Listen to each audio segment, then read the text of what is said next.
దాదాపుగా ఒక 500 టీఎంసీలు మన వాటర్ రావాలని మనం పోట్లాడాల్సిన అవసరం ఉందని రేవంత్ రెడ్డి గారు మన ముఖ్యమంత్రి గారు చెప్పడం జరుగుతూ ఉందనేటువంటి మాట కూడా మీతో మనం చేస్తున్నాను. అదేవిధంగా గోదావరిలో కూడా చాలా పెద్ద ఎత్తున వరద ఉంది.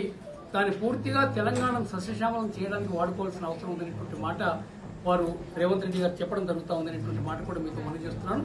ఇచ్చంపల్లి లాంటి ప్రాజెక్టు ఆ రోజు నిజాం ప్రభు ఉన్నప్పుడే మొదలు పెట్టాలని ప్రయత్నం చేసినటువంటి ఇచ్చంపల్లి చాలా గొప్ప ప్రాజెక్ట్. అది దాదాపుగా ఒక 500 టీఎంసీలు మన వాటర్ రావాలని మనం పోట్లాడాల్సిన అవసరం ఉందని రేవంత్ రెడ్డి గారు మన ముఖ్యమంత్రి గారు చెప్పడం జరుగుతూ ఉందనేటువంటి మాట కూడా మీతో మనం చేస్తున్నాను. అదేవిధంగా గోదావరిలో కూడా చాలా పెద్ద ఎత్తున వరద ఉంది.